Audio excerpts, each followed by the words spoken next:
continuing exploration of the family and kinship and childhood in the world, in history. Gurgeeta, is there any announcements that you'd like to make? This is Gurgeeta Solan, who is the program chair. I think, and I don't know if that's really true, but anyway, it is practical stuff. Anyway, welcome everybody. I want to introduce our new CHR fellow investor. Where are you, Alison? Oh, there you are. Alison Lefkovich, who has just joined us a few weeks ago. She's going to be here on training in autumn semester. Alison is a specialist in 20th century US history, and she's working on history of marriage. And we're going to hear from her and about her work later in the autumn, I think it's going to be. But anyway, welcome, Alison. It's so lovely to have you here. And thanks to everybody else for being here. And I'm going to be passing around a sign-up sheet, says my secretary there, which is a great idea. If you would just write down your name, and just keep on record of people that are interested in our events. So thank you. Great.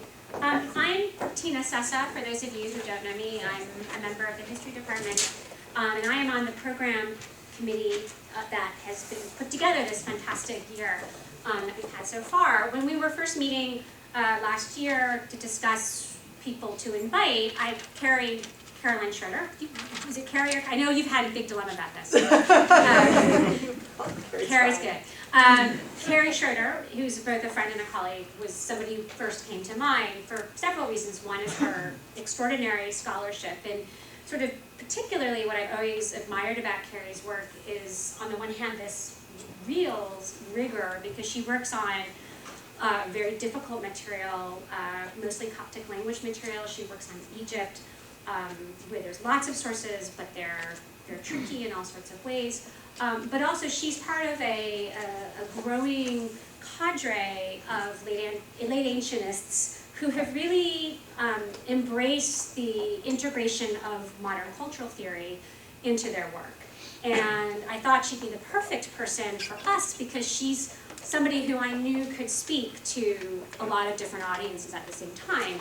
And in fact, in addition to her late ancient hat, her kind of theorist hat, she also has become a major figure in digital humanities. In fact, if there is a major figure in digital humanities in my field, I would say it is her. I mean, I can't think of anyone who's done more work than she has. And most importantly is this project she's been working on for a while called the Coptic Scriptorum, which is, my understanding, it's a kind of open access, open source database that allows people to look at a whole variety of Coptic language sources from into the Middle Ages, or how late does it go? Well, right now we're very late antique. Okay. But yeah, it could we're just starting. Yeah. So I'm really excited for her. She's not going to talk about digital humanities stuff right now, but I'm sure she'll get to us. Here's her sort of bio stats. She has a BA from Brown, a PhD from Duke. She's presently the associate professor, or an associate professor in the Department of Religion and Classics at the University of the Pacific in Northern California. She's the recipient of 6 National Endowment Humanities fellowships of various sizes and shapes, 3 of which have gone to support her work which were quite sizable awards, to support her work in the digital humanities. She's also the recipient of a Humboldt, and I believe she's even, she spent a year in, where were you? In Göttingen. In Göttingen, that's right, with Sarah, that's right. She's the author of a book called Monastic Bodies, Discipline and Salvation, in Schroeder of Atripe, that was published in 2007. And she's going to talk to us today about her new project, which is nearing completion, it sounds like. And this is a study on monks and children in monasteries in late antique Egypt. And without further ado, I'll hand this over to Carrie Schroeder. Thank you so much. Thank you. It is really a pleasure to be here. The Ohio State University has become really like a buzzing, vibrant hub of late antique studies, and so it's so much a pleasure to be here. I'm going to talk today, as Tina said, about monks and children in the earliest Egyptian monasteries, and the plan is I will kind of introduce the concept and talk about the different monasteries that are the basis of my sources for today. And then I will speak a little bit about the social history of children, looking at education, discipline, also issues of sexuality, especially as children become adolescents, and food and the physical vulnerability of children. Then I want to talk a little bit about issues of genealogy and cultural reproduction in a community that has to sustain itself even though it is not producing children through sexual reproduction. So that is the plan for today. So in the 300s, Christians from not only Egypt but all over the Roman Empire came to Egypt to become monks, men as well as women. The rhetoric of this movement emphasized a retreat into the desert, a retreat away from city, family, property, everything one had. One of the most famous monasteries in Egypt was founded in the 4th century by Antony. Antony lived in the desert caves shown here near the Red Sea and was known or reputed to be so wise that many other monks flocked to him and sought him out as a monastic teacher. The monastery was founded in the 300s, and it is a modern monastery still today, seen in the picture on the left. Perhaps the most famous passage in monastic hagiography evokes the renunciation of family. Athanasius, author of the Life of Antony, declared that so many people had come to Egypt to become monks that so from then on there were monasteries in the mountains, and the desert was made a city by monks who left their own people and registered themselves for the citizenship in the heavens. The desert was so filled with monks it had transformed from a desolate wilderness into a well-populated community. And these are old pictures of monastic settlement, some excavated sections and unexcavated, that sort of show just how many people were living in these communities in late antiquity. So the desert was no longer a retreat from the city, but was instead itself speckled with small monastic cities. But the rhetoric of retreat and withdrawal remained in the literature, especially the withdrawal from family. Athanasius writes that monks are men who, quote, left behind their own people, their friends, and their family. From the very beginnings of the monastic movement, monasticism was often described and envisioned as an anti-family movement. Some of our sources describe early monasticism in Egypt as also distinctly anti-child. Sayings about children from two famous monks in a source, probably many of you know, the Sayings of the Desert Fathers, read, "Do not bring young boys here. 4 congregations in Scetis," which was a big monastery, are deserted because of boys. And then another one reads, "When you see a cell built close to the marsh, know that the devastation of Scetis is near. When you see trees, know that it is at the doors. And when you see young children, take up your sheepskins and go away." Now, now we know that the monasteries in Scetis were not destroyed by children. But the rhetoric here speaks of the danger of children and the necessity to keep them away from true monasticism. Despite a rhetoric against family and children, there were children in early monasteries as early as the 4th century. We know this without a doubt. They were not numerous, and our sources remain circumspect, but they were there. Of course, by the Middle Ages, medieval and Byzantine monastery and convents, were practically teeming with children, from orphans deposited on their doorsteps, to oblates designated to become monastics, to pupils studying in their schools before moving on to an uncloistered adult life, to sick children seeking care from church hospitals. Monastic institutions for men and women in the East and West in the later periods sheltered scores of children and continued to serve as important institutions for the education of welfare of children in later history. Today, I want to tell the tale of the monastic child in early Christian Egypt, one of the birthplaces of monasticism. I will examine how children were educated to become monks, how monastic rules either applied to children or protected them, and how the monastery early on was not entirely a site of familial renunciation, but rather configured itself as a family of its own with a sacred legacy and genealogy. So we have evidence for children living at many early monasteries. Today my focus will be on 2, the monastic federation of Mius in southern Egypt, which is a cluster of several men's and women's monasteries in the 4th and 5th century. And Pachomius is sort of known as the founder of Cenobitic monasticism in Egypt. And then the other major community I'll look at is the Monastic Federation of Schroeder. My picture of Schroeder seems to have disappeared, but we will see him again, don't worry. Don't worry, we'll see him again. Which was a group of 2 men's communities and 1 women's community. So the 2 men's are known as the Red and White Monasteries, and then the women's community was in the village, sort of in or near the site of a pagan temple in Atripe that was kind of resettled for the women's community. So the Red Monastery in the north housed men, the White Monastery was kind of the main, the picture in the middle was kind of the main central monastery, and then the community for women. I also will briefly mention the Monastery of Mcloon, which is up in the north. So children in early monasteries, I argue, lived in a precarious situation. They were simultaneously cherished and nurtured as a gift by God, or from God, and they were also vulnerable to the dangers of ascetic discipline and the vicissitudes of the adults around them. So starting with the social history aspect of education, discipline, and care of children. Documents from the monasteries of Pachomius record a heartrending episode in which hungry children plead for more food. When Pachomius visits one of his many monasteries, he is welcomed by a boy who complains that they have not been fed cooked vegetables or porridge since Pachomius' last visit, even though the monks were supposed to serve cooked food every Saturday and Sunday.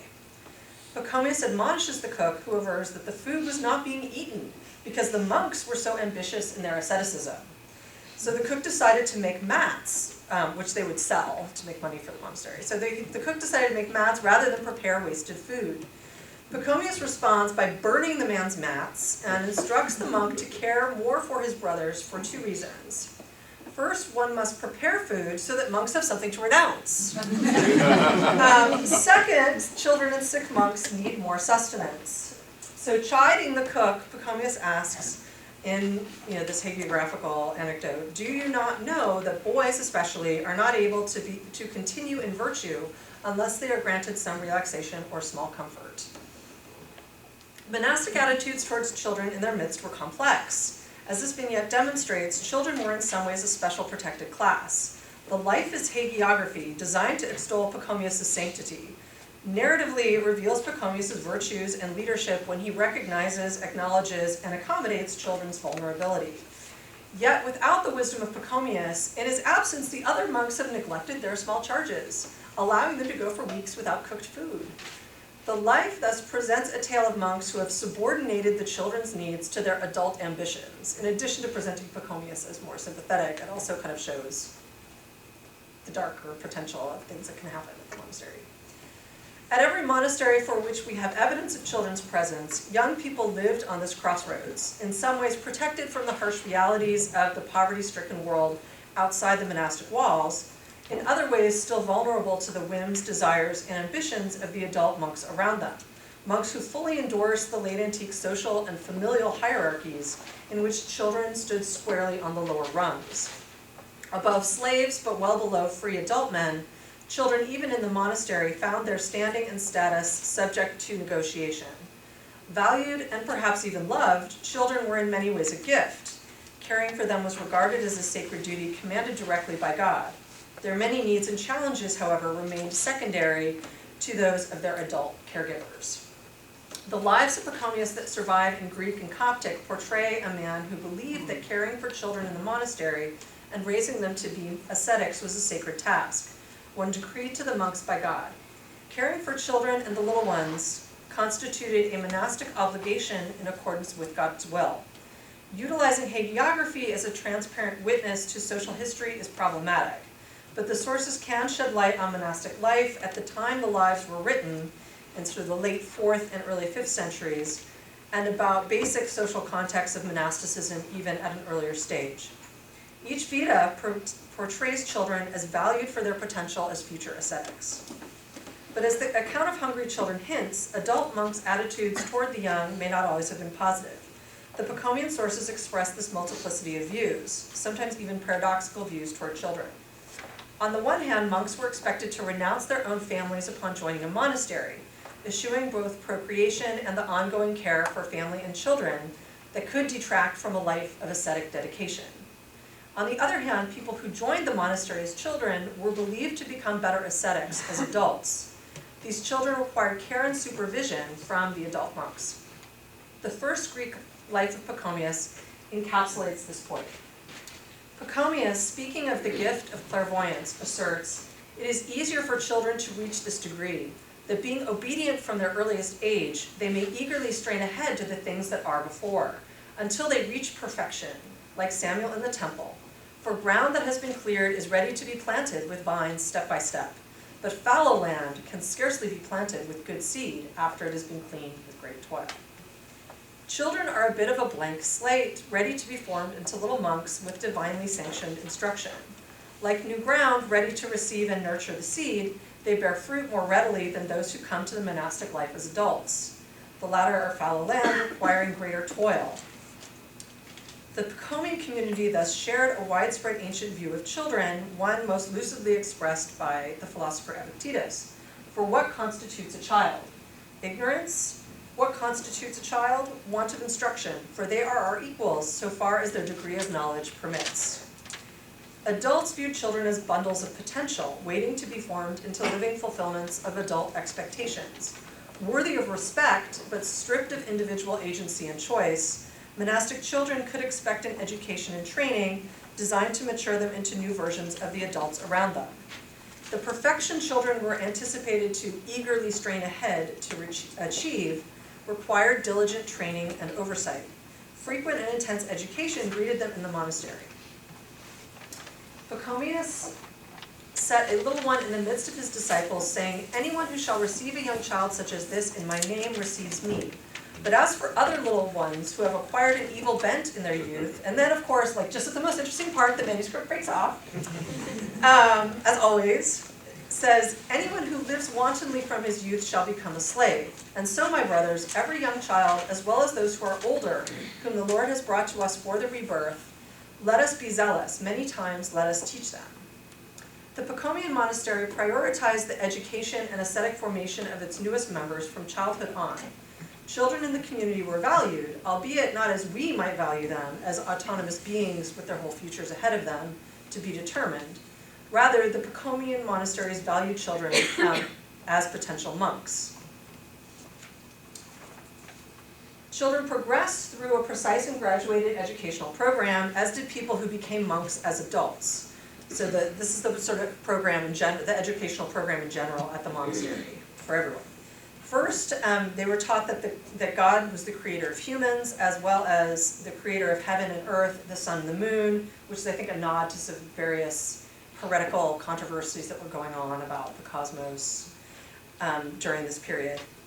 Then they were to learn to bless God without ceasing, either aloud or in their hearts. After this basic level of theological understanding came the pursuit of more specific educational goals, which matched the traditional spiritual practices of monks in Egypt. They should learn scripture and specifically memorize the Psalms. Then they progressed to several stages that would implement the proper, in a monastic sense, interpretation and application of their previous knowledge. They learned, quote, what is pleasing to God and his will from his law, unquote, followed then by rules of the monastery and the imperative of the golden rule to love their neighbor as themselves. Additionally, they learned to discern authentic scripture from heresy. The ultimate goal of this educational program was to nurture a spiritual development that worked in concert with ascetic bodily discipline. And the sources quote, so that if they keep their body pure from youth up, they may become temples of the Lord and the Holy Spirit may dwell in them, unquote. Monastic children, along with illiterate adults, must have received instruction in reading and writing as well. Thus far, I have found no literacy programs specifically for children. The Pachomian rules require all monks to memorize scripture, though the curriculum may have relied as much on listening and recitation as on reading and writing. Illiterate new adult monks were trained to read, regardless of their own desire to learn. quote. Then, if he is illiterate, he shall go at the first, third, and 6 hours to someone who can teach and has been appointed for him. He shall stand before him and learn very studiously with all gratitude.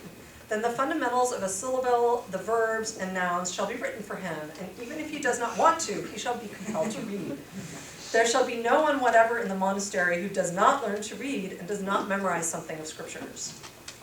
Children, in all likelihood, were not exempt from this requirement either. Outside the monastery, the educational program for Egyptian children did not differ much from this kind of adult instruction. Women's monasteries in Egypt were closely guarded with restrictions on visits from men or to their partnered men's communities. Consequently, girls were not educated alongside boys, but they probably received some sort of instruction within the women's monasteries. Typically in Egyptian society, neither impoverished girls nor impoverished boys received advanced education beyond training in the family's vocations or manual labor, such as spinning for girls. However, higher on the socioeconomic ladder, a tradition of providing school education to girls existed in Egypt, and some Christian scribes were girls or women. Girls, especially those from wealthier families, received additional instruction or education. Consequently, quite possibly, girls as well as boys learned to read and write in Cenobitic monasteries, although we don't know a lot about that. Reading and writing and even book production were fundamental practices in late antique monasticism. The library of Schroeder's monastery in particular was famous in that region of Egypt, not only for the collection of manuscripts, but also for distributing texts throughout the region. We should imagine that the monastery had an educational program, for the monks had to be literate in order to produce the kind of library it possessed. At Schroeder's monastery, children were assigned caregivers and teachers who were neither frivolous nor idle. The monastic rules suggest, however, that some guardians took ample time to joke and play with their charges, causing Schroeder concern. He's not into play. He writes in one of his letters, as for some people who have children who were entrusted to their care, if it is of no concern to them that they live self-indulgently, joking with them and sporting with them, they will be removed from this task, for they are not fit to be entrusted with children. It is in this way also with women who have girls given to them. But if they are children who grew up and they have reached the age of majority, then it will be done to them as it is written for us. If they are disobedient and they do not learn to be wise, they shall be cast out from us. Schroeder's language is complicated, I admit, so let me unpack the quote a little bit. It seems to me that from Schroeder's perspective, the senior monks appointed to care for the youth must take their duties seriously, not spending all their time playing or whiling away the days. If they do not teach children the serious ways of the monastery, then they will grow up to be disobedient and foolish monks. Schroeder's expectations may seem austere to us, but the fact that he forbids such jocularity means that children indeed played with their tutors and guardians. I mean, I think that's what this tells us. After all, why else would he forbid it? Schroeder's ban on extreme frivolity also tells us something about the expectations for monastic children. Once they reach the age of majority, they would be subject to the same rules and regulations as regular monks. Those who had not learned the ways of the monastery would be judged and banished. Whenever I tell people I work on children in the earliest monasteries, I'm often asked whether children really lived in these monasteries, and even colleagues who understand that there were children in monasteries suggest that perhaps children resided there only temporarily, for education, healthcare, or simply as a place to live until they could support themselves if they were orphans or otherwise in distraught circumstances. The material I have uncovered, however, demonstrates to me that at least some portion of the population of children living in the earliest monasteries were expected to join the community fully as monks upon adulthood. I mean, clearly some are not going to be, as we see from here, but there seems to be at least a core population that will become monks. Not all of them are just there temporarily. In Schroeder's monastery, excessive play also resulted in severe punishment for the caregivers. His concern about contributing to the delinquency of a child through games may seem strict or even extreme, but he articulates the same constellation of values and expectations expressed in the Bokomian sources. Precisely because children were valued for their potential as future monks, they needed to be raised with diligent care. Elsewhere in Schroeder's writings, children are protected from outright misconduct by their caregivers. Schroeder calls for the expulsion of any monk who leads a child into sin. Quote, "The measure of children is apparent. Those who will cause them to sin in these places every time, they will be cast out." Likewise, the first Greek life of Pachomius shares Schroeder's belief that child rearing is a serious matter. Only the most advanced ascetic should be charged with the care of children, and even he must lean heavily on God. Quote, "As for the manner of keeping the children, there is no need to say many words. One word is sufficient. The man who cleanses his own conscience to perfection, in the fear of God and in truth, he it is who can keep the little ones with the Lord's help, for he needs his help." How could a monastic child who then breaks the rules expect to be disciplined? Our surviving sources about the discipline of children are scant. At Schroeder's monastery, disobedient adult men received beatings on their body and women on the soles of their feet. Children may also be punished with beatings from their superiors, even without Schroeder's prior authorization for such punishments. For all other monks, male and female, corporal punishment required the approval of either Schroeder, the leader of the monastery, or his kind of second in command, called the elder, the man who sort of ranks second in the monastery and to which Schroeder delegates a lot of responsibility. Children and novices remain the exception, however. Schroeder writes in a letter to the women's community about punishment for disobedience and kind of outlines how to deal with children and novices. "Rather take care, you wretched souls, lest as you have cast off from yourself submission to your brothers, so that they do not rule you by their instruction and their teaching in your domain." So, you're being disobedient, you're not listening to what the men are telling you to do. Because you submitted to your enemies, the demons, and their designs, which are full of every kind of wickedness, and because you have rather cast off from yourselves submission to your brothers and their good advice, when they know from God that there is a great injury and there is a great condemnation on everyone among us who will do anything for themselves on their own, by their own authority, without approval by the elder in our domain. So you can't do just what you want to do. You have to obey Schroeder and the elder, whether man or woman. So even though he's writing to women, he's like, everybody needs to do what Schroeder and the elder say. Whether old or young, including him who will deal one in our domain or in your domain a blow with a rod or slap, with the exception of boys or girls. Now, this is a complicated passage, and I've gone over it with other people who know Coptic, because it's a little hard to tell whether he's saying you can never beat boys and girls, or whether he's saying you cannot beat anyone without my permission, except for boys and girls whom you can beat without my permission. And the conclusion that I and a couple of people I talked to about this passage came to is that it really means you can beat children without my permission. So that the children's immediate superiors have the right to beat children without this express advanced permission. They serve as the boys and girls teachers and tutors, and thus hold the power via Schroeder's generic proxy issued here to discipline them even with violence. The monastery thus mirrors both the late antique family and the late antique grammar school. The rights of patria potestas, the power of the father, lie solely in the hands of Schroeder and his immediate second in command. Schroeder is the monastery's head of household, but the immediate supervisors of children have permission to beat their novitiates, just as teachers and tutors and mothers in the Greco-Roman world had permission to beat their students or children. As the monastery's father, Schroeder outlines the rights consigned to his deputy as well as the lower level house leaders and supervisors, which include the rights to use corporal punishment on novices or children in the course of regular discipline and instruction, as one would see in a school. Corporal punishment was standard in the lower level schools of Greco-Roman Egypt. Beatings lessened, though did not disappear, only as the male pupils advanced to an age in which they were expected to learn how to be the dominant person of the household. In other words, how to be the one who meted out punishment rather than endured it. That's when they start to drop off. At Schroeder's monastery, only Schroeder and his delegate could increase or lessen punishments originally established by the father, except for the case of children and novices, in which their supervisors can decide.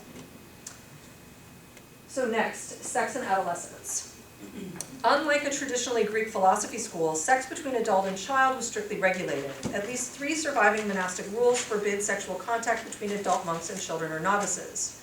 The one explicit regulation about children in Jerome's translation of the Pachomian rules forbids monks from playing with boys. If someone among the brothers is caught easily laughing and playing with boys and having friendships with those of tender years, he shall be admonished 3 times to withdraw from their intimacy and to be mindful of honesty and the fear of God. If he does not desist, he shall receive the very severe punishment he deserves. In monastic literature, friendship and familiarity is code for sexual intimacy. One letter of Schroeder contains several rules about sexual contact with children. One regulation condemns any monk who touches a boy under the pretense that he is attempting to determine whether he has come of age. This letter also lists rules governing sexually charged situations pertaining to monks generally and others specifically to children or novices.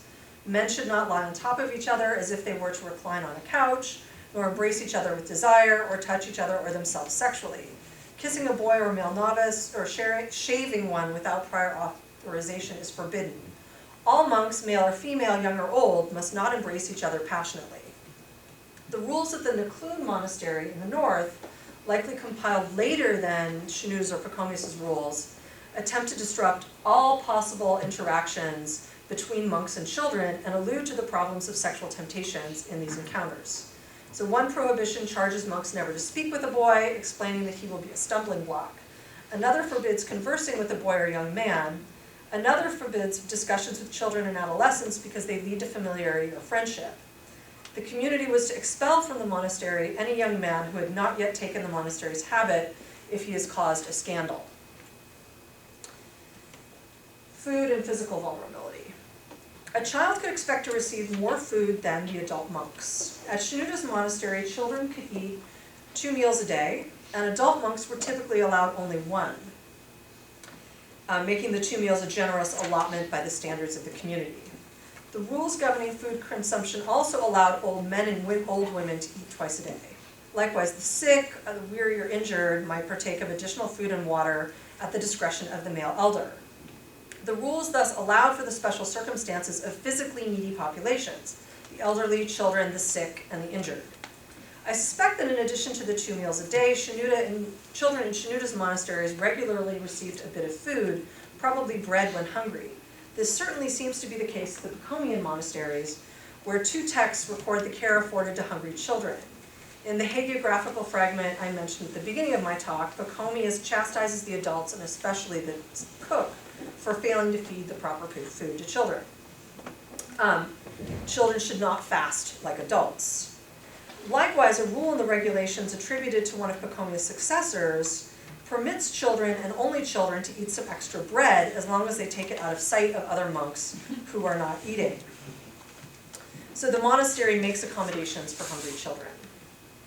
Similarly, early monasteries protected children from overexertion from manual labor.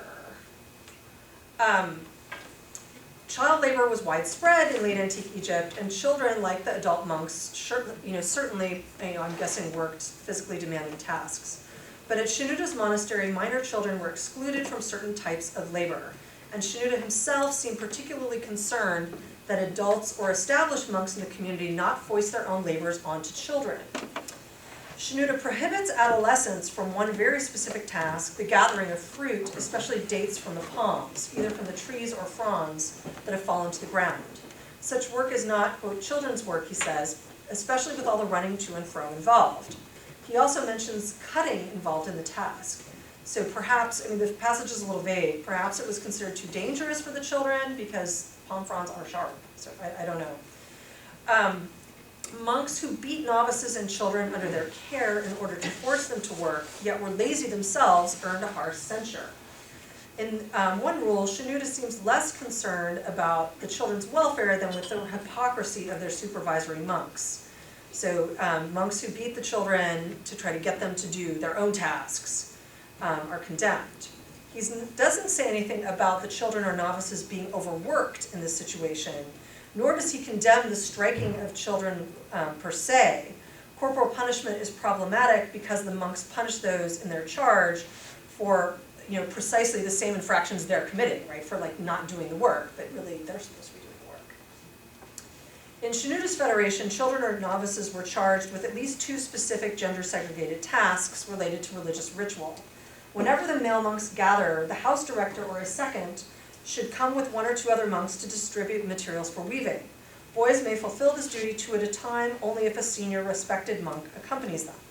Likewise, girls can light lamps for the women's gathering, but again, only under the supervision of a house director, her second, or a senior respected monk. The same rule also allows girls and female novices to distribute wool for the women in the place where they gather to work. Again, they must have supervision. As the food regulations show, children were classified among the elderly and the sick as a physically vulnerable class of people. At Schroeder's monastery, any monk can request some extra wine when sick, if he or she requires it. The truly sick need it and should receive it, he says. Caregivers must take care, though, not to be deceived into giving monks more wine than they really need. Sick children receive special aid. Schroeder assigns them caretakers. What's going on with this passage? There we go. Schroeder assigns them caretakers so that ill young children are not left alone during the weekly Sabbath gathering. If the children are not too sick to attend, they are carried to the assembly and laid down if necessary. Another interesting reference to children carves out an exemption for other physically vulnerable groups, but not for children, even though they are still developing physically and emotionally. This one is exciting. If someone urinates in a narrow-necked vessel or in a jar or in anything else, like these ones who are not commanded by the elder, except for those in the infirmary alone, and elders who are very advanced in their years, and these others who seek out the elder, and if it is necessary for some to act this way among us, so that they relieve themselves in some vessel like this due to a wound or impediment on their leg, so that he's not able to walk outside, they shall ask the elder, and apart from these ones I've just mentioned, if some little boys or other people defecate in any vessel of this sort, they shall be cursed. So basically, monks will receive punishment if they relieve themselves anywhere other than the designated locations, right? Only the sick, the elderly, and the injured are shown lenience. In contrast to rules about food, in which children are treated like the elderly and sick, here Schroeder specifically states the rule must apply to children.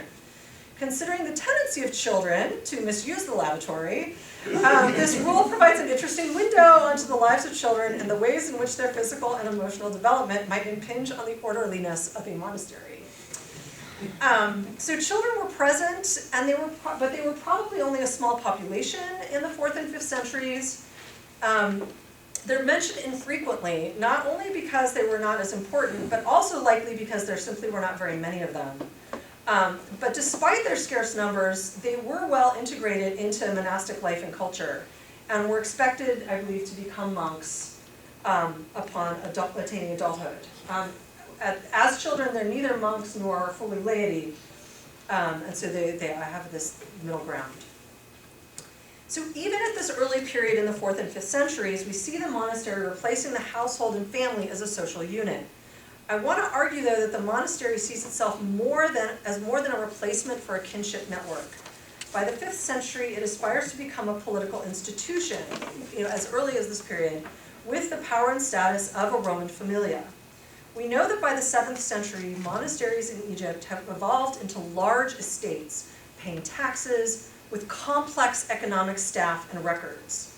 Although in the 5th century we don't have the material records that would categorize a monastery as an official estate, I will argue that in the monastery's self-identity, you can see this process happening as early as the late 300s and 400s. Monasticism as an institution positioned itself as an heir to the classical tradition of familia, usurping the societal foundations of family and legacy, transforming traditions of paternity, inheritance, and genealogy. Today, in this section, I'm focusing on the monastery of Schroeder in Upper Egypt, but this also happens in Gaul, in the monastery of Cassian. Monasticism displaces families, but not familia, legacies, but not legatum, and projects itself onto the late antique social and economic landscape. The student-teacher relationship in early monasticism is configured as one of a son submitting to the instruction of a spiritual father. The father's title, Abba, Piot, in Coptic, evokes, in shorthand, the qualities of paternal relationship. The implicit authority of father over son, mutual responsibility, and a present, even if understated, love bond. In the monastery of Schroeder, fatherhood transcends the individual master-disciple dyad, becoming an institution in and of itself, accruing to itself rights and responsibilities of the late antique father, head of the household, and by extension, family and legacy. At Schroeder's monastery, though the monks are bound together as spiritual children of one spiritual father, the Abba, monks are also the offspring of one divine Father, God. A monk's true parents are not the father and mother according to the flesh, but God, Jesus, and Jerusalem. But we ourselves, he writes, as long as we make a community with our companions, we are the sons of a single man who is God, and we are the sons of a single woman who is Jerusalem, according to the scriptures. Is he chosen, namely our father and mother, who begot us and who nourished us according to the flesh, more than our Lord Jesus, our father and true mother? This one who begot us in his holy blood? Jesus as God and Jerusalem have begotten the monastery as a divinely conceived familia. The holy blood of Jesus' sacrifice replaces the blood and placenta of childbirth, and from it emerges an entire familial line or clan. This holy union of Christ and Jerusalem has spawned an entire family tree, who were, quote, father to a great many people with God's help.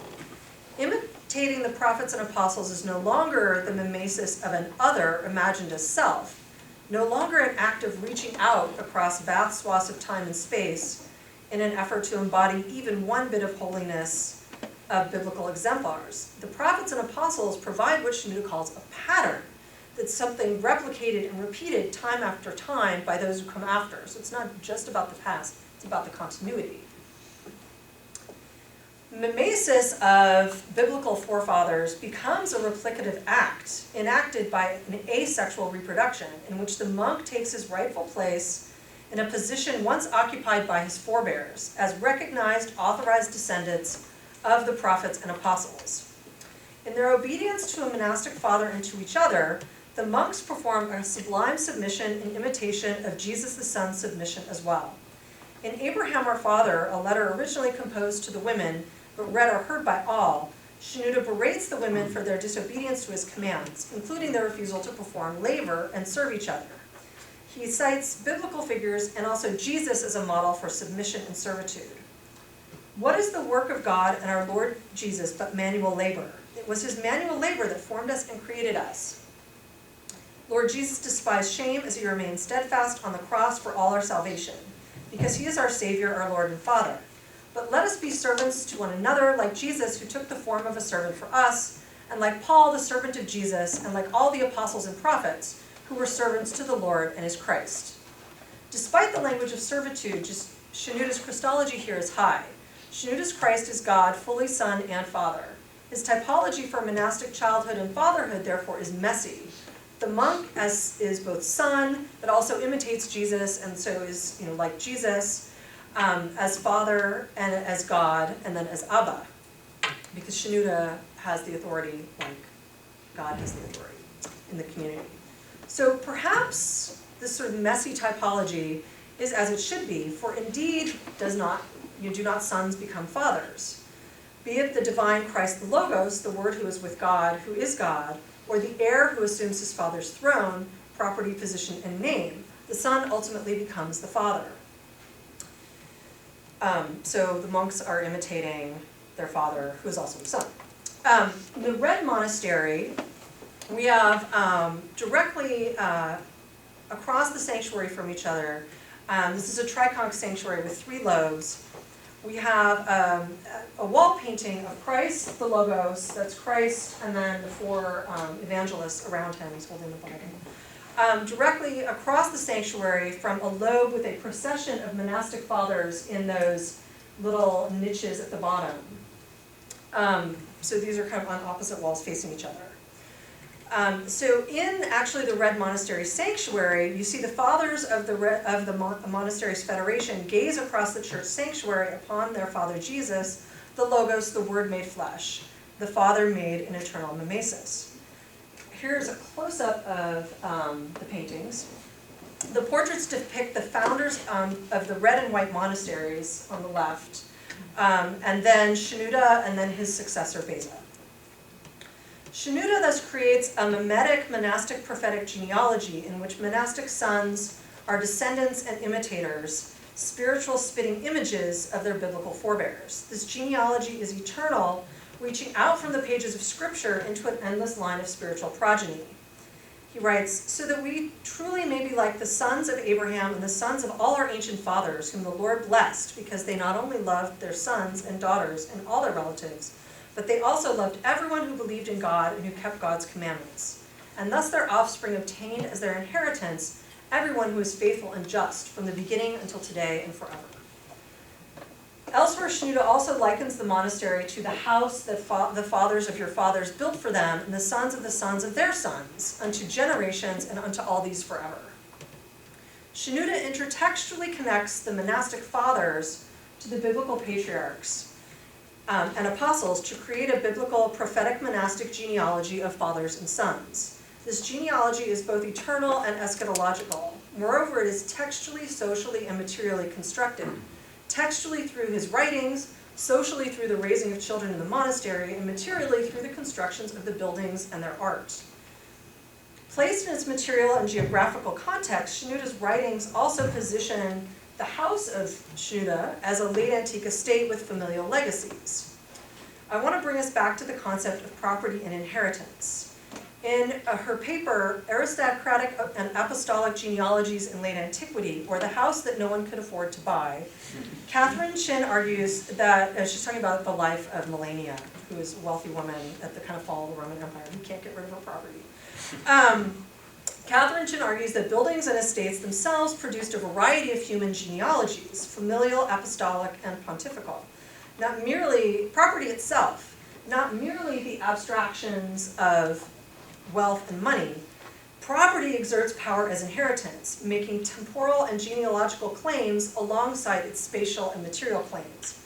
Being propertied was wrapped up in being a high-status household. Quote, the highly competitive and sometimes unpredictable process of becoming and remaining a senatorial family in late antiquity meant that the genealogical claims of property could extend both backward in time and forward.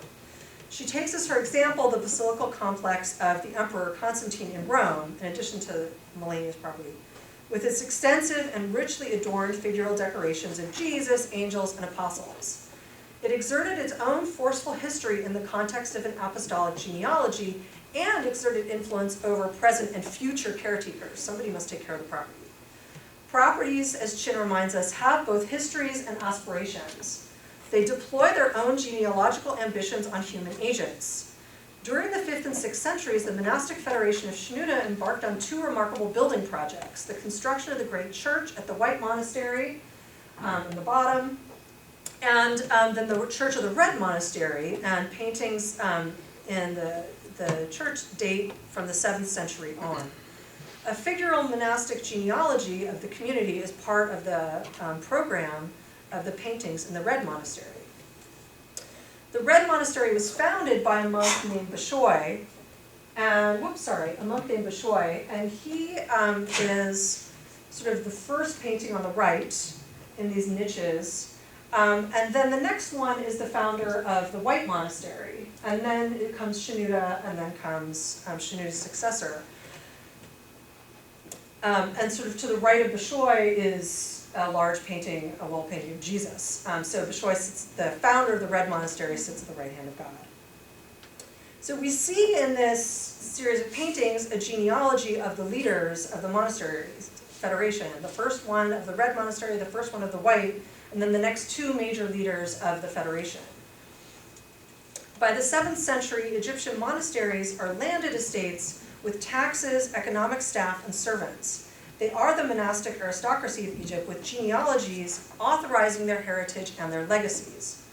When I began my research on monks and their children years ago, I started with the premise that the monasteries of the 4th and 5th centuries were an entirely different animal than the estates of the late 6th and 7th centuries in Egypt.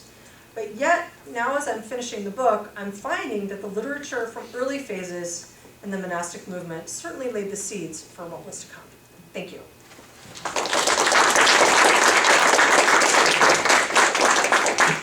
Thank you, that was excellent.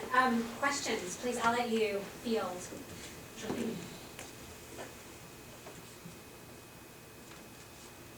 Yes, Jane. Could you maybe go back to the slide of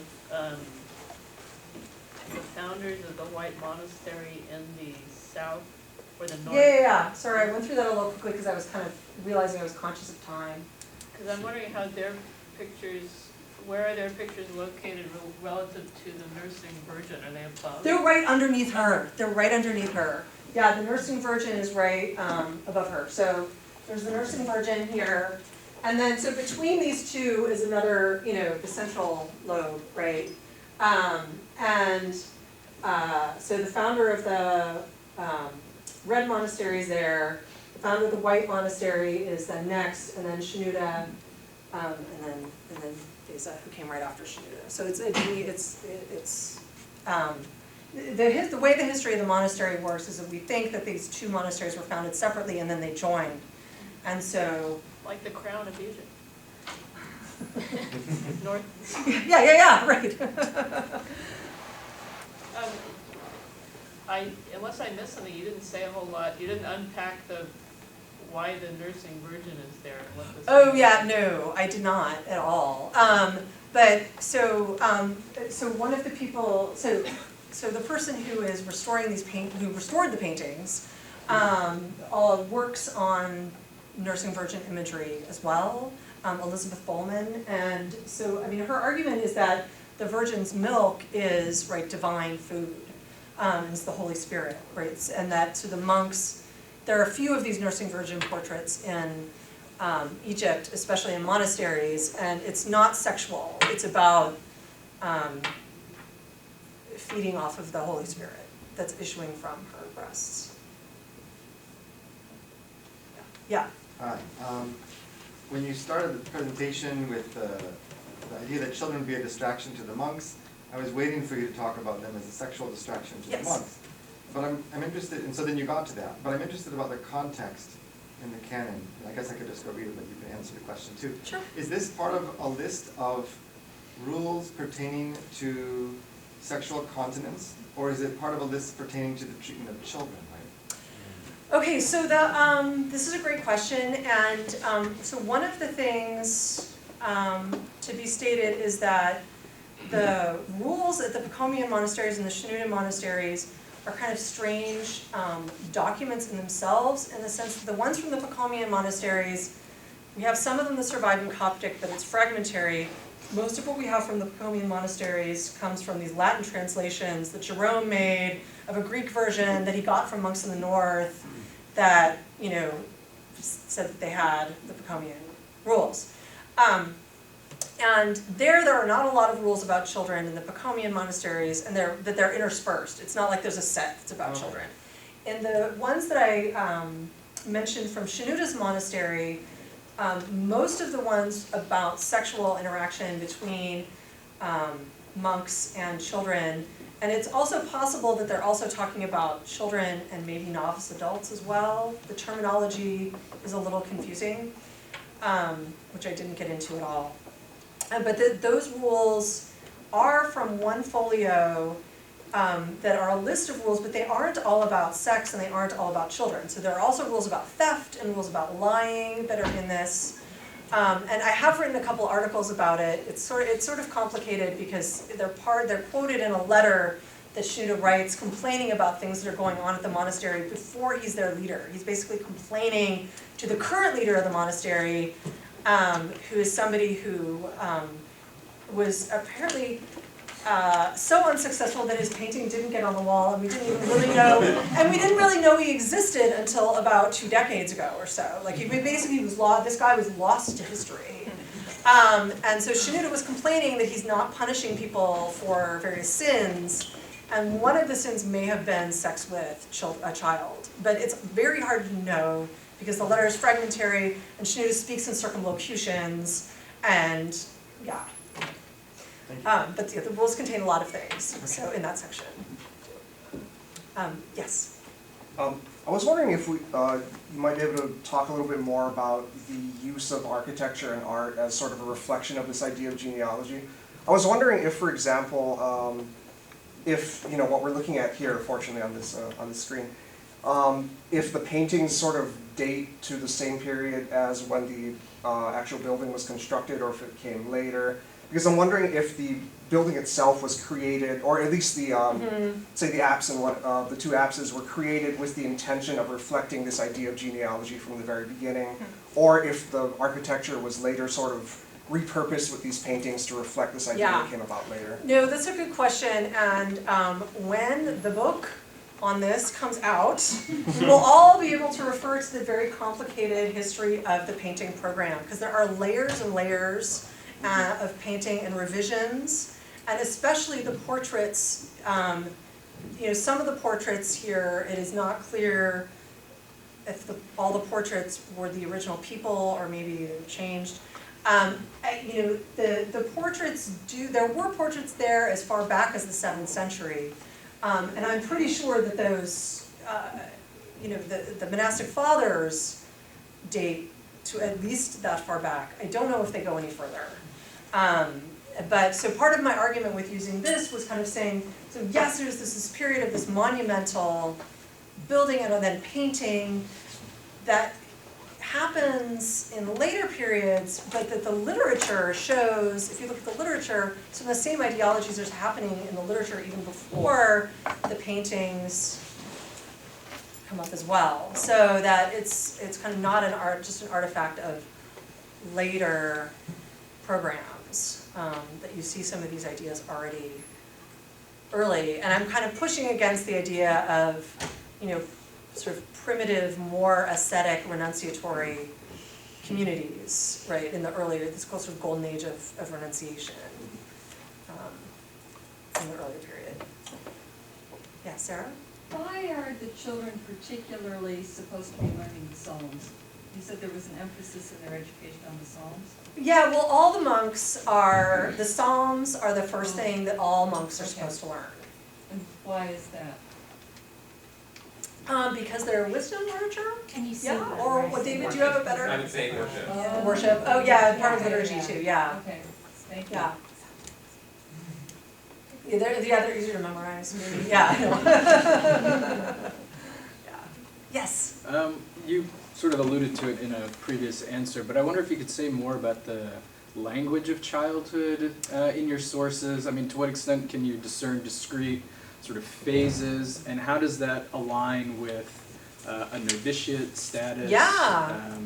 That's a great question. Let me see, I may have put the slide at the end. Did I put the slide at the end? I took out my slide on terminology from this talk because it was just too much. So yeah, this takes like 20 minutes to talk about in and of itself. But one of the things in Coptic is that the language of age is used, or language of age or family relationship is used as the language of rank or status in monastic communities. So, and it goes beyond just like the father and the mother, where like, you know, the old man, the elder, who's second in command is the old man, and there are old men who are male elders and great men who are, you know, the senior monks, and great means big. The great is actually like the word, also the word used for big.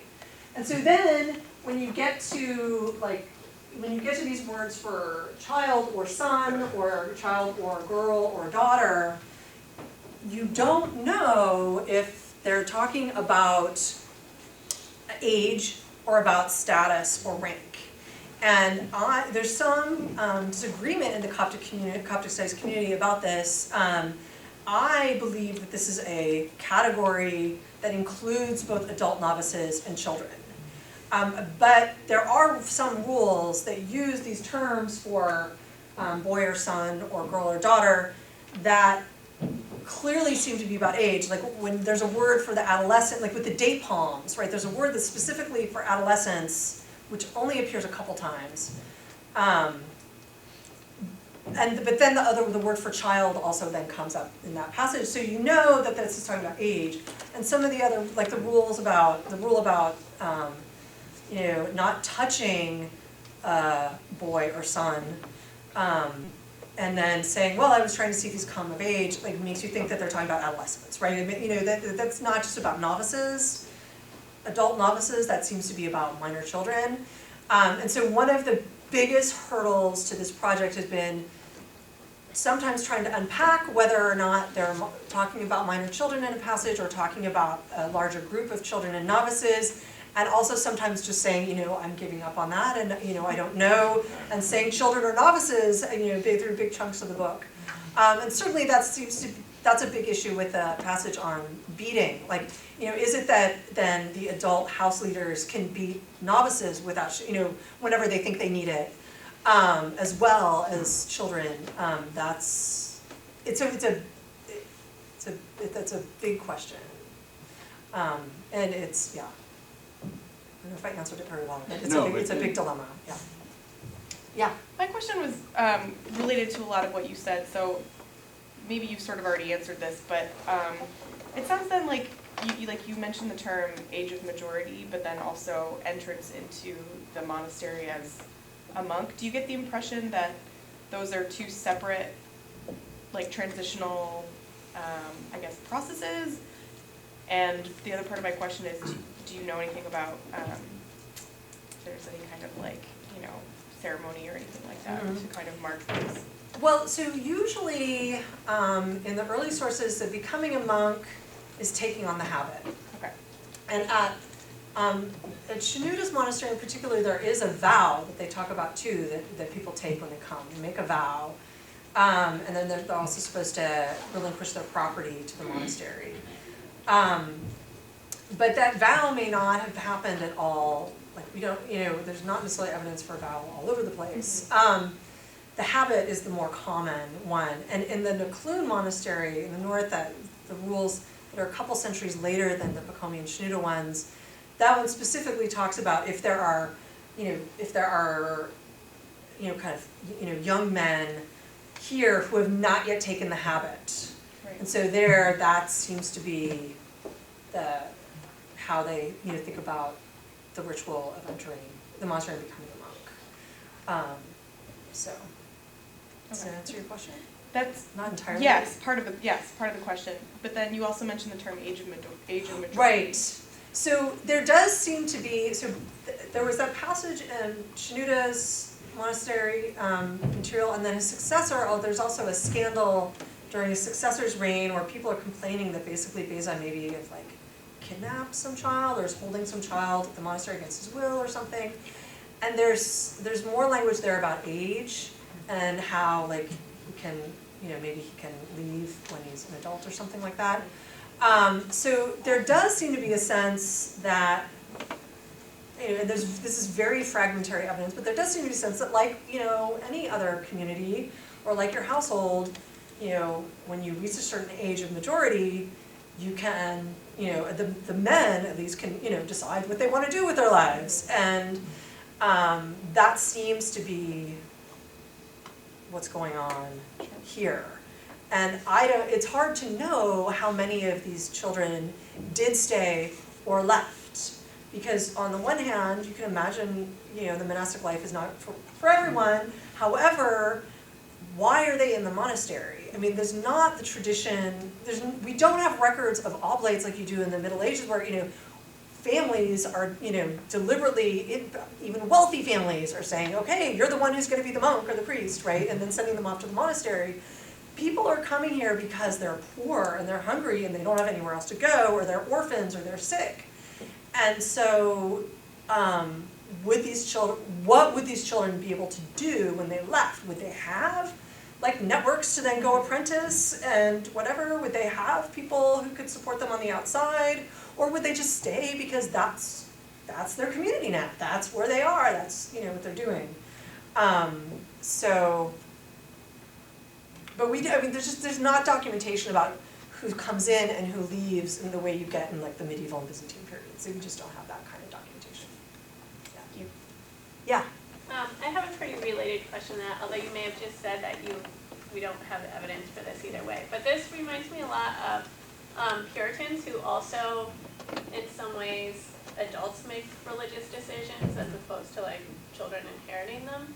And I was curious about whether there are crises about adults not taking on this identity, and whether that's a crisis only for the children maybe who don't have somewhere to go if they don't become monks, but also for the monks who in fact raise them and want them to join the monastery, because eventually the Puritans have this sort of like half version of becoming a Puritan, because they're so upset that their kids aren't gonna be saved, basically, but, I wondered if there's a similar sort of crisis about giving adults actually this religious decision that, other people sort of bestow on children rather than.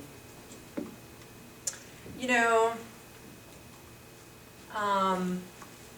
the only things I can think of don't entirely relate to what you're saying. So I'm thinking of examples where, like, there's one example of an entire family being kicked out of the monastery because the father, so families, we know families join the monasteries together, and the father has done something wrong, and so the wife and the child have to leave also. And the wife, of course, is living presumably in the women's community, right? So they all have to leave. And I know of a letter from Shenouda's successor, Beza, about a woman who's in the monastery who is continuing to keep up correspondence with her family, and they even have sent her a care package. And and she's shared it with some of her, best friends, and this is just, everything about this is wrong, right? Everything about this is wrong. But that's not at all what you're talking about. And then down in a monastery I didn't talk about, in Thebes, the monastery of Fuibamon, we have this weird set of contracts from the 7th century where people are donating their children to the monastery, usually because the patron saint has healed the child, like the child has been sick, and then the patron saint heals them, and then they give the child to the monastery. But the contract is often a language about labor. So the child will stay at the monastery and be devoted to the patron saint, but if the child decides to leave when they become an adult, their labor is still owed to the monastery. So the fruit, they have to send back the fruits of their labor. So it's this kind of quasi-servitude kind of situation. But those documents are only at that one monastery. Like, we don't have anything else like that from other monasteries. So we don't know if that was just a thing there or if this happened more often. But there it's not a crisis of spirituality, it's a crisis of economy. And there's a question about whether these children were really monks or were they just slaves, or or at this point is this sort of both, like the laborers, whatever you are, your labor is owed to the monastery. But that's a crisis of economics. Yeah. Tina? Go ahead, Sarah. Yeah. No, I'll go next. Oh, okay. Thank you. This is so fascinating. So I understand you're working, well, I'm really interested in the education and socialization in the monasteries.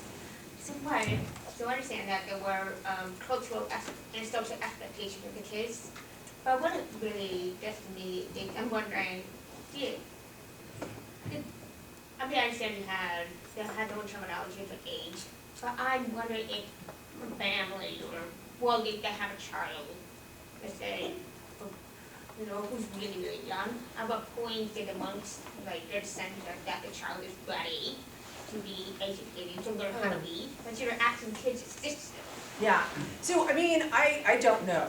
I didn't know they did this work. Yeah, no, I presume it was just like the regular schools in Egypt. One of the things that some other scholars have been working on, there are a lot of ostraca papyri of school texts and practice, these practice pages or, practice ostraca that are from the monasteries in Thebes from around the 6th and 7th centuries. And so clearly there was a very classical school program going on at these monasteries in Thebes, whether it was for children or adults, whether it was just for monks, or people would send their kids like you would go to school, to the monastery as a school. It's a little hard to tease out, but there was clearly, it was a class, there was homework, there was all this stuff.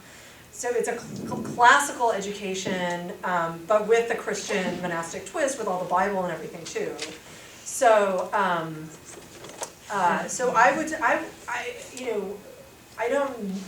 don't know what the program was, but I imagine it mirrored what else was going on in schools in ancient Egypt. That would be my guess, if I had to guess.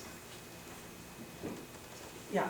I have one self-serving question and one big question. The self-serving question, I'm just curious, is there any evidence, when thinking about the children coming into the monastery in need of food because they're poor or orphan, of there, of Schroeder, particularly thinking of Schroeder's letters, which I don't know at all, of there being a sense of the children as a burden, as an economic burden on the community, and therefore a sense of having to sort of protect the monastery from children and and having to feed the children. I mean, there's so much emphasis on food and Oh, that's interesting. So the place where you get the sense of the burden is, you know, in the passages about education, how it's like a lot of work, take care of kids. But also, the other place where you get the sense of burden is not about the children who are living there as a regular part of community, but one of the things that happens in Schroeder's monastery is there are these, you know, raids from the Blemmyes, right, that are happening in southern Egypt. They're raiding cities, you know, these groups from the south who are, you know, raid cities. And during some of these periods, the monastery is basically a safe haven, and there are like thousands of people who just are, you know, living, who are lay people who are living, and he talks about, you know, how many children are born, and doctors who visit, and, you know, how much food they're cooking for them.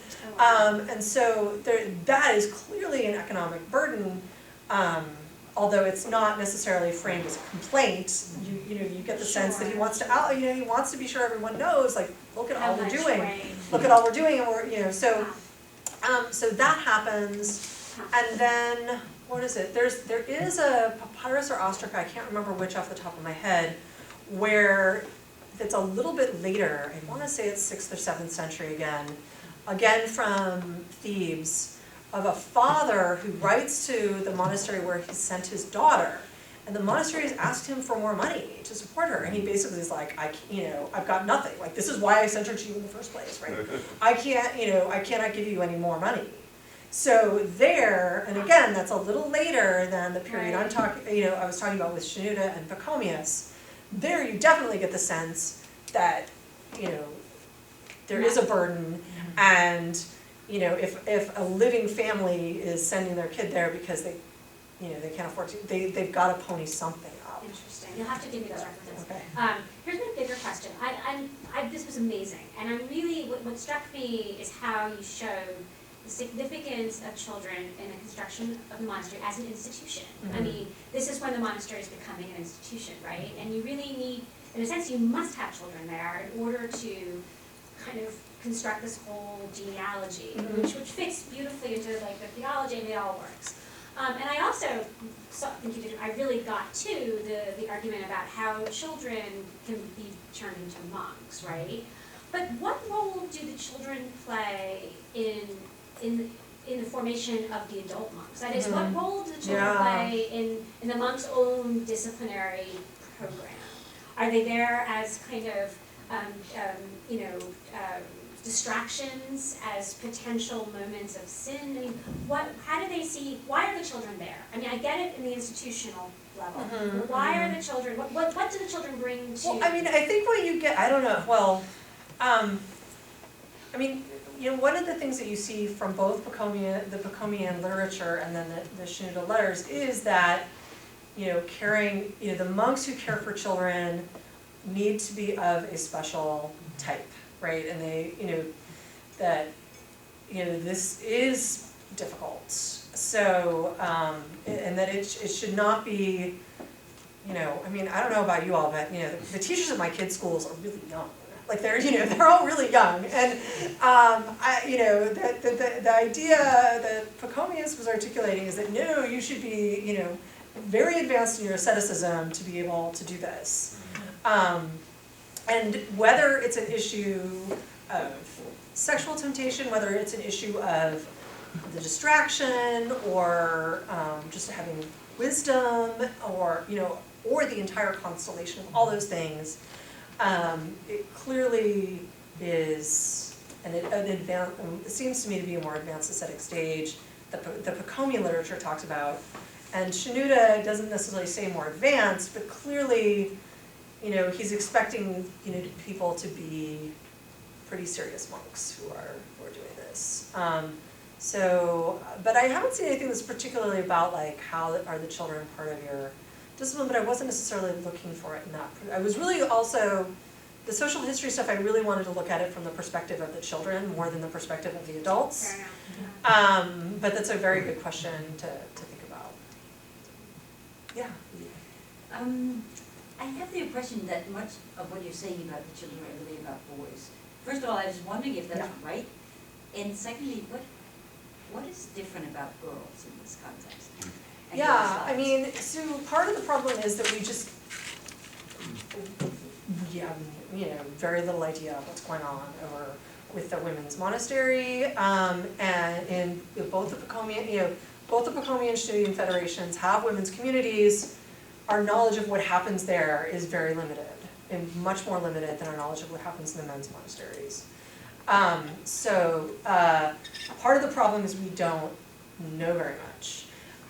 Schroeder in particular talks a lot about men and women together and about rules applying to men and women together, equally to men and women.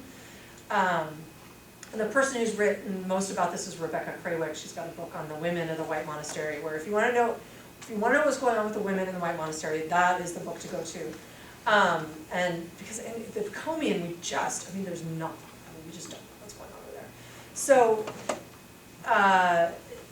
it's also that it makes it hard to know whether, when Schroeder talks about men and women and he talks about boys and girls together, if he really, really means that what's happening with boys is also what's happening with girls, or whether he's doing this as this kind of rhetorical strategy of saying we're all one community and everything that happens here happens there.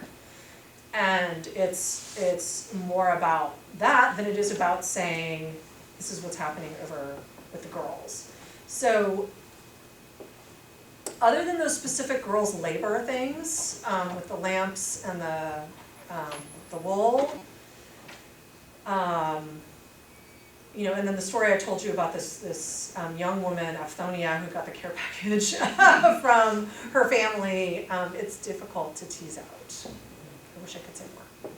So then just to follow up on that, I was really struck in that one of the Schroeder quotes that you gave us, that it begins with children, right, and then he pulls out girls, and that was the sort of labor. Is that the way it gets framed, which is? So, the terminology, so I often, when he or Pacomius, usually when they just say boys, I translate it as children, because there's not a word for child other than the word for boy, which is really the word for son.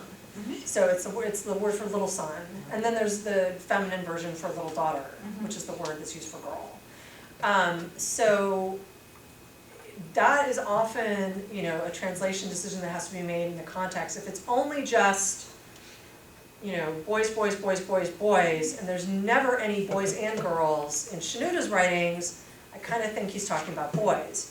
But if it's boys, and then boys and girls, and then boys, boys, boys and girls, then I kind of think the boys may really be children, or novices, rather than just boys. But it is a difficult translation decision to make because of the nature of the terminology and the sources that I've already discussed. Yeah, there's the masculine neuter, right? Right. I mean, Yes. and so often masculine plural This is is used true for, in Greek and Latin. true in Yeah. all sorts of things. Right. You guys. Yeah. I mean, we do it, right? So It's all context. in some ways. exactly, Yeah. and this is the same problem like Yeah. people who work on Roman law have, because the law is always framed in terms of man, but it's quite clear when you start reading it, women could just as equally be Yeah. part of the problem or part of the issue that's being described. Yeah. Just to return to the terminology, but also kind of economic question, how does sort of the Abba-ship, how is it passed on, and where do these children sort of fit into that? I mean, are there accounts of a child who comes into the monastery and somehow grows up to be? So, so this is another good question, because you have to look at hagiography as well as sources from, contemporaneous to the events that are happening. And you have in hagiography the trope of the kind of holy child who becomes the leader of the monastery. And this is true for one of Pacomius' successors, supposedly joined the monastery as a child, and was just so advanced his asceticism. All right, it was clear he was destined for great things. And also the life of Schroeder does the same thing. It says Schroeder joined, his uncle was the founder and he joined as a child and it was clear he was destined for great things and all these miracles he did as a child and blah, blah, blah. But then when you look at other aspects of the sources, you see that there was sometimes tension in the turnover. So, I mean, I already mentioned to you, Schroeder writes this letter to his successor who was basically lost to history for centuries, complaining about how the monastery is run. And this guy seems to have only been the Abba for a few years. Presumably he dies, and that's when there's the next leader, but the next one is Schroeder, and he seems to have kind of made his name as a part of this contest with his predecessor, right? So clearly, debate and argumentation was part of that, and you also saw that in the Bokomian communities. There was a leader who was not popular, who was not the person that a lot of people expected to be the next leader, but Bokomius kind of said, you will be the next leader, and then he was not successful. And there was some contest around that. So there's the hagiographical trope of the Holy Child, to which we do not know how accurate that is. Sometimes smooth succession, usually the person who seems to be closest to the current leader, and sometimes contested succession.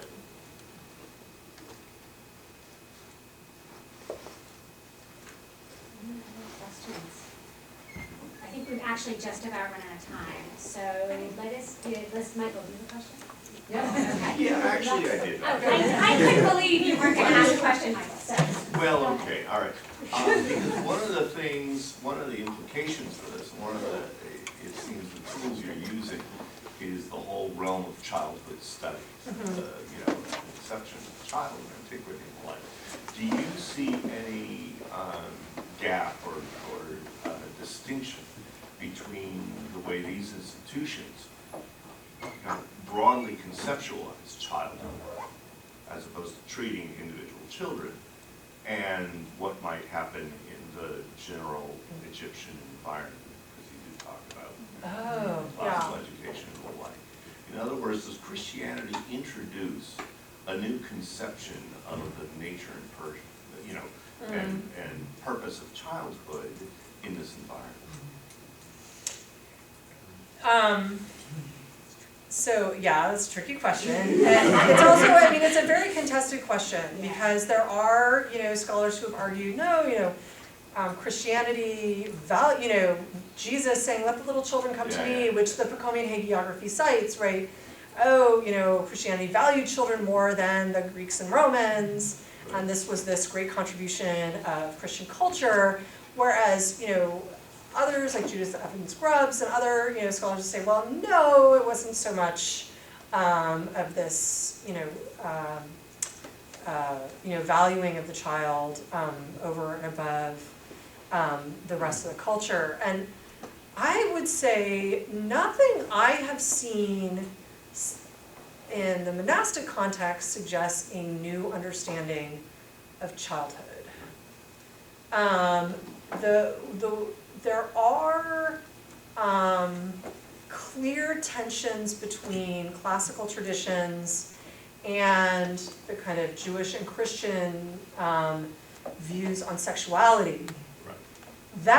That you see going on, and I think is part of the tension with these rules. With these rules about sex between adolescents and adult monks, that is a place where you see this tension. But I'm not sure I would go so far as to say there's a new conception of childhood here. I think they're transforming existing ones for their institutions, but there are so many continuities in terms of education and the idea that if you get them young, you can shape them into what you want them to be. Right. That is very traditional. That is not, that's not a new thing. It's what they're shaping them into be that may be different. And also in terms of psychology, in other words, what is a child kind of ontologically versus how valued is a child? You see what I mean? Right. Of childhood as a separate thing rather than simply, whatever, imperfect adult. Well, I mean. Or a slave for that. Yeah, I mean, to me, it seems very similar to what is going on elsewhere in the Roman Empire in the sense that, you know, I don't think it's true that in the Roman Empire, children are just entirely imperfect adults. I mean, that Epictetus quote Right. is a little bit extreme, and I think not necessarily, you know, representative of what is going on in the, you know, later Roman Empire, in terms of other aspects of childhood. So I think it's pretty traditional. All right, I'm gonna cut us off because Brian needs to breathe. Thank you. All right, thank you.